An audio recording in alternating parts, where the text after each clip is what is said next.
ఈరోజు ప్రజాశక్తి పత్రికలో సర్లో అవమానాలు, అక్షర దోషాలతో ఓటర్లకి కష్టాలు, నేరస్తుల తరహాలో ఫోటోలు అని చెప్పేసి ప్రజాశక్తి మెయిన్ పేజీలో న్యూస్ వచ్చింది. సర్ ఓటర్ల నమోదు కార్యక్రమం జరుగుతుంది. ప్రత్యేకంగా ఓటర్ల సమగ్ర సవరణ కార్యక్రమం.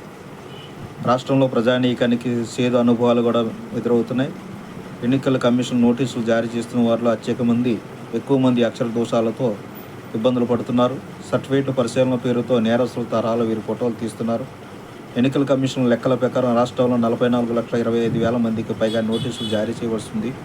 వీటిలో అధికంగా అక్షర దోష, సాంకేతిక సమస్యలే. ప్రభుత్వ సిబ్బంది ఇళ్ల దగ్గరకు వెళ్ళి పరిశీలిస్తే సులభంగా పరిష్కారమయ్యే సమస్యలకు సైతం తమ కార్యాలయాలకు రావాలని నోటీసు జారీ చేయడం, పైగా తేదీ, సమయం నిర్దేశించడంతో ప్రజలకు పెనుభారంగా మారుతుందని, ఉద్యోగ ఉపాధి అవకాశాల కోసం ఇతర ప్రాంతాలకు, దేశాలకు కూడా వెళుతుండటంలో ఓటర్లకు వ్యక్తిగతంగా హాజరు కావాలని ఆదేశించడం ఎంతవరకు సబబని ప్రశ్న కూడా వినిపిస్తుంది. ఓటర్ల వివరాలను నిర్ధారించడానికి అధికారులకు తెలుగు కన్నా ఇంగ్లీష్ మీదనే ఆరాటపడటం కూడా చర్చనీయాంశంగా మారింది.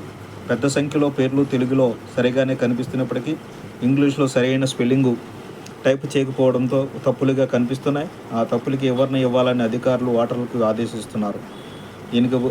దీనికి బదులుగా తెలుగునే ప్రామాణికంగా తీసుకుంటే పెద్ద సంఖ్యలో నోటీసులు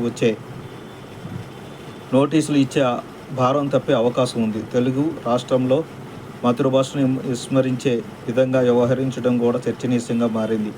మరోవైపు క్షేత్రస్థాయి నుండి ఉన్నత స్థాయి వరకు ఈ తరహా సాంకేతిక సమస్యలపైనే దృష్టి సారించవలసి రావడంతో అసలైన ఓటు దొంగలు తప్పించుకునే అవకాశం ఉంటుందనే అభిప్రాయం కూడా అవుతుంది.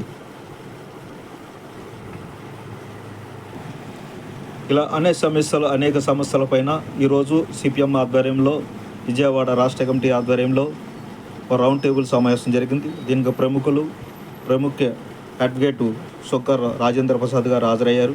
అలాగే రాజకీయ నాయకులు, ప్రముఖులు, ప్రజా సంఘాల నాయకులు ఇలా అందరూ హాజరవడం. రౌండ్ టేబుల్ సమావేశాల్లో ముఖ్యమైన డిమాండ్స్ ఒక 10 తీర్మానం చేయడం జరిగింది.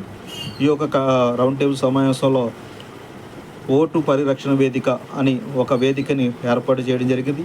ఆ వేదికకి అడ్వకేటు శంకర్ రాజేంద్ర ప్రసాద్ గారిని కన్వీనర్గా ఎన్నుకోవడం జరిగింది.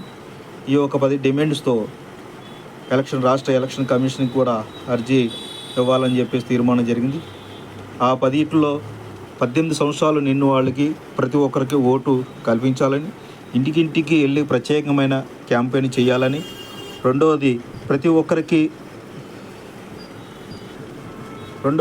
ఒక్కరికి ముట్టినట్లు రసీదు ఇవ్వాలని, ఓటు నమోదు ప్రక్రియ గడువు సెప్టెంబర్ నెలాఖరు వరకు పొడిగించాలని, మూడవది ఇంటింటికి తిరిగి ఓటు కల్పించడం, జాబితాలో తప్పుల లోటుపాట్లను సరిదిద్దే బాధ్యత ఎన్నికల సంఘం తీసుకోవాలని, 4 నిర్దేశించిన సమయానికి విచారణకు హాజరై రుజువు చేసుకోవాలంటే నిబంధనలు తొలగించాలని, ఓటర్ల దగ్గర ఆధారు, రేషన్ కార్డు, ఇతర కార్డులను పరిగణనలో తీసుకొని ఓటు హక్కు కల్పించాలని, 2002 ఓటర్ల విలువ నిబంధనలు తీసేయాలని, రాష్ట్రంలో 22 లక్షల పైగా వలస వెళ్ళిన వారికి ఓటు హక్కు కల్పించడానికి ప్రత్యేక చర్యలు తీసుకోవాలని, ఓటర్ల విచారణ లోపాలు సరిచేయడానికి సమయం పొడిగించాలని, కొత్త ఓటర్ల చేర్పులు లోపాలు సరిచేయడం, అడ్రస్ మార్పులు తదితర ప్రక్రియలు అధికార యంత్రాంగం చేపట్టాలని, ఓటు విచారణ వీడియో కాల్ ద్వారా చేయాలని, ఓటు విచారణ కూడా వీడియో కాల్ ద్వారా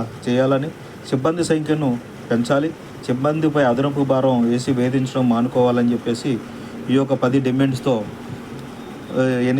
రాష్ట్ర ఎన్నికల సంఘానికి ఇవ్వడానికి డిమాండ్స్ తీర్మానం చేశారు. ఓటు పరిరక్షణ వేదిక